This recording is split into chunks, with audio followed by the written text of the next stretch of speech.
Hidden in Rome's Campo Marzio, one of the city's oldest areas, stands the only Roman church dedicated to Saint Mary Magdalene. Through paintings, sculptures, and reliefs, it offers a rich visual catechesis on her life. La penitenza, la pala d'altare e anche altre scene. There is the theme of penance, like the altarpiece and other scenes. Usually, it is a classic depiction of Mary Magdalene with a skull and a hair shirt. Then there is Mary Magdalene as the myrrh bearer. This is Mary Magdalene who loves Christ, loves a dead Christ, and therefore goes to anoint his body. And then there is the one we know to be the true Mary Magdalene, the woman of Easter from John chapter 20, the garden, Easter morning, and her encounter with the risen Christ. Il giardino, il mattino di Pasqua e l'incontro con il risorto. And it was after that encounter that Mary Magdalene went to the disciples to announce Jesus' resurrection from the dead. Un io troppo sicuro. Pope Francis would often reference her faith as an example to others. Care sorelle, cari fratelli. Dear brothers and sisters, from Mary Magdalene, whom tradition calls the Apostle of the Apostles, we learn hope.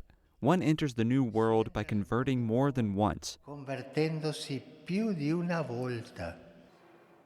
Because of her role as the first bearer of the good news, a special relic of Mary Magdalene is venerated by pilgrims at the Basilica of St. John the Baptist of the Florentines near the Vatican. Resting in a silver foot-shaped reliquary are bone fragments believed to be from her foot.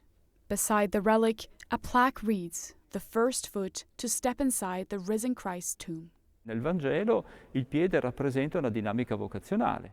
In the Gospel, the foot represents a vocational dynamic. When Jesus sees and calls the first apostles, we are told that they follow him. So if a vocation begins with Christ's feet coming toward me, that vocation continues with my feet following those of Christ. Che seguono quelli di Cristo.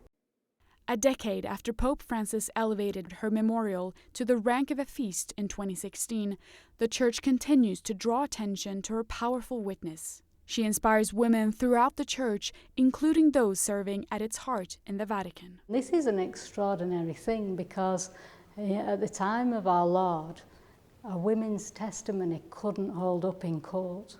It was not permitted. And so the Lord chooses this woman in order to bring the biggest news story that's ever been. Mary Magdalene is this wonderful, extraordinary example of what John Paul II called the female genius. She built relationships, she encouraged trust, and she was there in service of the Christian community. But Mary Magdalene's story also speaks to all.